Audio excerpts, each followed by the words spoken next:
اعوذ باللہ من الشیطان الرجیم، بسم اللہ الرحمن الرحیم۔ یا ایھا الذین آمنوا لا تأکلوا اموالکم بینکم بالباطل الا ان تکون تجارۃ عن تراض منکم ولا تقتلوا انفسکم ان اللہ کان بکم رحیما۔ صدق اللہ العلی العظیم وبلغنا رسولہ النبی الکریم ونحن علی ذلک لمن الشاہدین والشاکرین والحمد للہ رب العالمین۔ ان اللہ وملائکتہ یصلون علی النبی یا ایھا الذین آمنوا صلوا علیہ وسلموا تسلیما۔ اللہم صل وسلم علی سیدنا و مولانا محمد وعلی آل سیدنا و مولانا محمد وبارک وسلم وصلوا علیہ۔ محترم مکرم حاضرین، سامعین، ناظرین،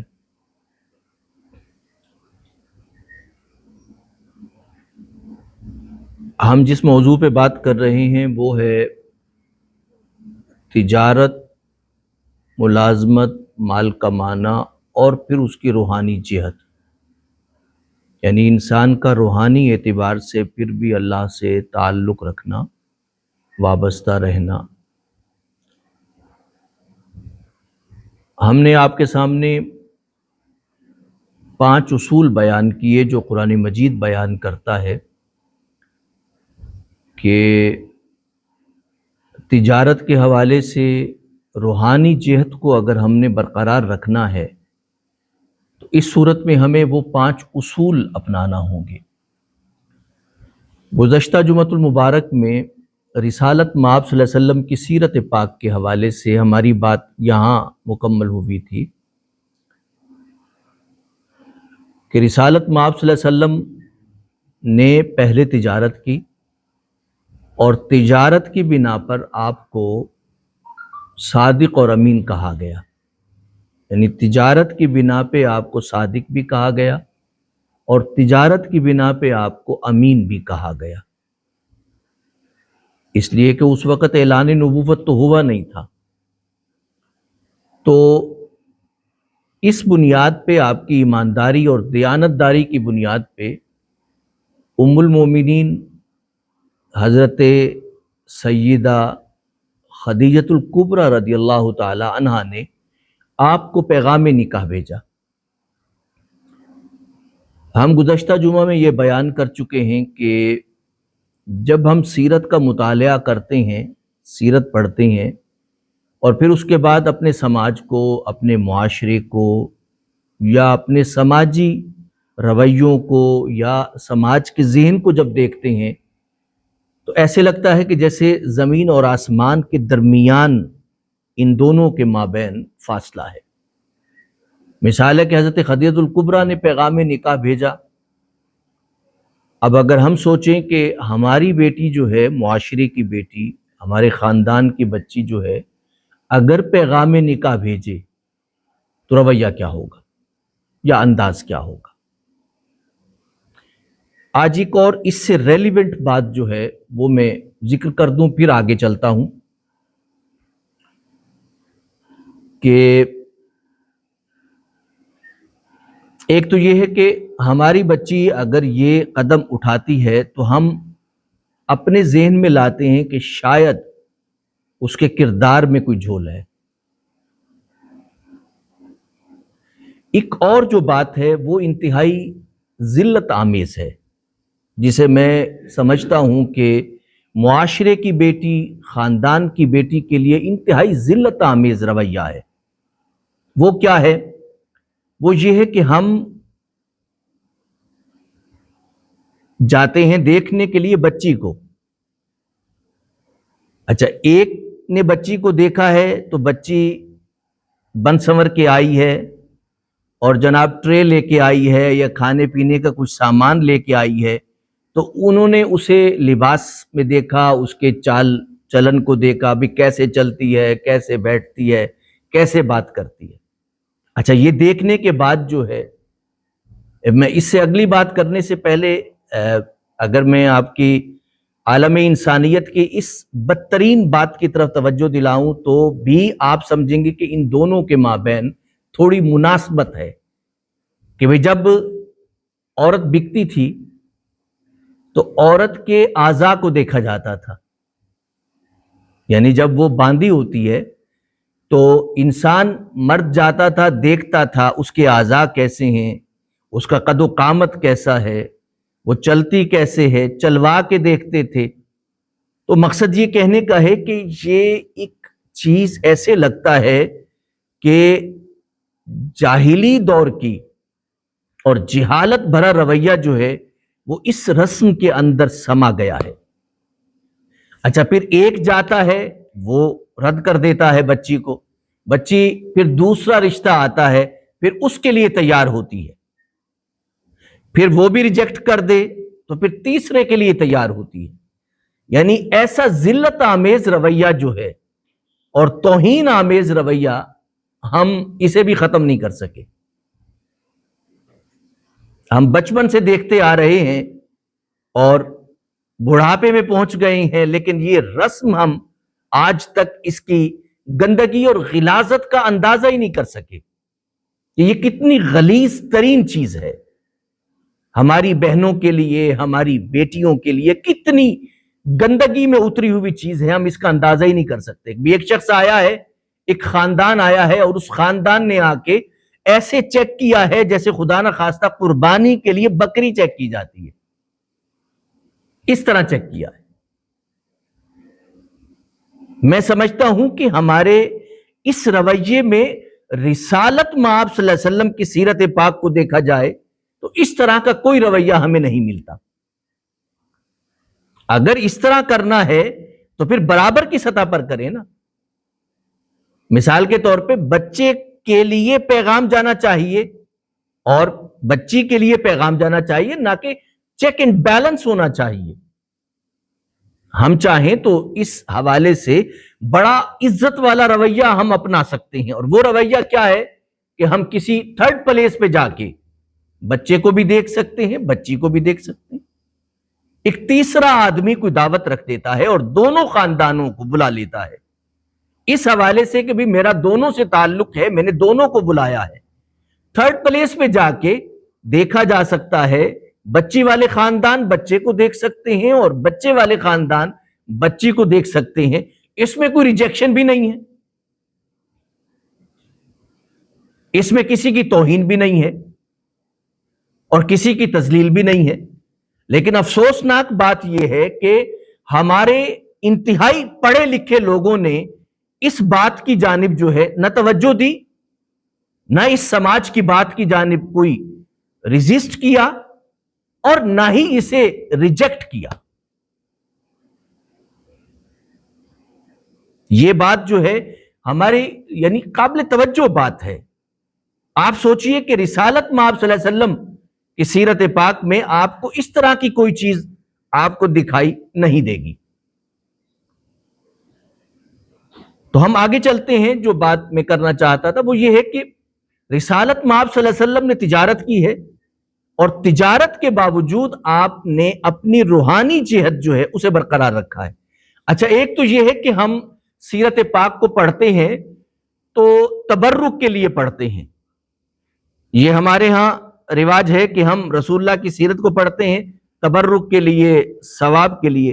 ہم قرآن بھی تبرک کے لیے پڑھتے ہیں، ثواب کے لیے پڑھتے ہیں، یعنی اس لیے نہیں پڑھتے کہ قرآن مجید میں کیا فرمایا گیا ہے کہ مجھے اپنے عملی اعتبار سے یا اپنے عمل کے اعتبار سے خود کو بہتر کیسے کرنا ہے، نہ ہم قرآن اس حوالے سے پڑھتے ہیں اور نہ ہی ہم سیرت پاک کو اس حوالے سے پڑھتے ہیں، اور نہ ہی سوچتے ہیں کہ سیرت پاک جو ہے عملی اعتبار سے ہمارے لیے کیا پریکٹیکل شیپ دیتی ہے، عملی شیپ کیا دیتی ہے یا عملی شکل کیا دیتی ہے۔ اب مثال ہے کہ ہم اسے دور جدید میں رسول اللہ صلی اللہ علیہ وسلم کی اس بات کو کہ آپ کو صادق اور امین کہا گیا، اسے اگر ہم دور جدید کی پریکٹیکل شیپ میں دیکھیں تو بڑی خوبصورت بات سامنے آتی ہے۔ مثال کے طور پہ آپ نے بزنس کرنے سے پہلے یا بزنس میں سب سے بڑی جو انویسٹمنٹ کی ہے آپ نے، وہ بھروسے کی انویسٹمنٹ ہے، اعتماد کی، یعنی کسٹمر کی جو ٹرسٹ ہے اس حوالے سے آپ نے جو ہے سب سے پہلے جو ہے وہ آپ نے انویسٹمنٹ کی ہے. یعنی آپ نے سرمائے کی انویسٹمنٹ سے پہلے، یعنی آپ خود سوچ لیجئے کہ رسالت مآب صلی اللہ علیہ وسلم نے سرمایہ انویسٹ نہیں کیا، بلکہ دوسروں کا سرمایہ آپ لے کے جاتے تھے اور دوسروں کے سرمایے پہ آپ بزنس کرتے تھے اور اس میں سے آپ ایک شراکت کا حصہ اپنا وصول کرتے تھے. یعنی آپ نے سرمایہ انویسٹ نہیں کیا، لیکن آپ نے جو سب سے پہلا اثاثہ آپ کا تھا اور انویسٹمنٹ آپ کی تھی وہ تھی آپ کا ٹرسٹ. یعنی مارکیٹ میں سب سے پہلے آپ کی شخصیت پہ ٹرسٹ تھا، بھروسہ تھا، اعتماد تھا. آپ خود دیکھ لیجئے کہ آپ حضرت خدیجہ الکبریٰ کا مال لے کے گئے، لیکن اس میں آپ نے اپنا مال کوئی انویسٹ نہیں کیا تھا. حضرت خدیجہ الکبریٰ کے مال پہ بزنس کیا اور جو پروفٹ آپ کا حصہ بنتا تھا آپ نے لیا، اور جو حضرت خدیجہ الکبریٰ کا بنتا تھا وہ حضرت خدیجہ الکبریٰ نے لیا. یعنی سب سے پہلے اگر آپ نے زندگی میں آگے بڑھنا ہے، تجارت میں، چاہے وہ فرد ہے چاہے وہ قوم ہے، آگے بڑھنا ہے تو سب سے پہلے اثاثہ کیا ہے، سرمایہ کیا ہے؟ وہ ٹرسٹ ہے، وہ اعتماد ہے، وہ بھروسہ ہے. سب سے پہلی چیز رسالت مآب صلی اللہ علیہ وسلم کی سیرت پاک میں ہمیں یہ ملتی ہے. اور دوسری بات یہ ہے کہ سپر برانڈنگ آپ نے کی ہے، کہ آپ کا نام ہی سپر برانڈنگ تھا. مثال کے طور پہ آپ دیکھیں کہ جب خانہ کعبہ میں دیوار میں جب حجر اسود کو نصب کرنا تھا تو انہوں نے کہا تھا کہ فیصلہ اس بات پہ ہوا کہ جو صبح آئے گا سب سے پہلے جو مسجد حرام میں آئے گا، حرم پاک میں آئے گا، وہی پتھر نصب کرے گا، اسی کا حق ہوگا. اور قدرتی طور پہ رسالت مآب صلی اللہ علیہ وسلم جو ہیں وہ سب سے پہلے فرد تھے جو تشریف لائے. تو کفار پکار اٹھے، کہنے کہ صادق اور امین آ گیا ہے تو ہمیں ان کا فیصلہ قبول ہے. اب رسالت مآب صلی اللہ علیہ وسلم نے کیا فیصلہ فرمایا؟ آپ ان کی ذہانت کو دیکھیے، آپ دوسروں کے بارے میں ان کی ایک خوبصورت رویہ دیکھیے. آپ نے چادر منگوائی اور چادر منگوا کے آپ نے اس میں حجر اسود کو رکھا اور آپ نے فرمایا تمام قبائل اٹھا لیں. حالانکہ اس سے پہلے حجر اسود کی بات پر قبائل کے درمیان خونریزی ہونے والی تھی، مگر آپ نے حجر اسود کو رکھا اور آپ نے فرمایا سب چادر اٹھا لیں. اور جب اٹھ کے چادر اس مقام تک پہنچی حجر اسود کے تو آپ نے اٹھا کے حجر اسود کو وہاں پہ نصب کر دیا. یعنی مقصد یہ ہے کہ سپر برانڈنگ ہے آپ کی طرف سے کہ آپ کا نام ہی کافی تھا. ہم بچپن میں ایک بات سنا کرتے تھے، اب پتہ نہیں وہ ہے کہ نہیں ہے، کہ ویسے ایک ٹیگ ہوتا ہے لائن کا، لائن ٹیگ ہوتا ہے نا ہر ایک کے ساتھ. مثال ہے کہ آپ نے اگر خواب پورے کرنے ہیں تو آپ حبیب بینک لمیٹڈ کے پاس آ جائیں. آپ نے خوابوں کی تکمیل چاہتے ہیں تو فلاں کے پاس آ جائیں.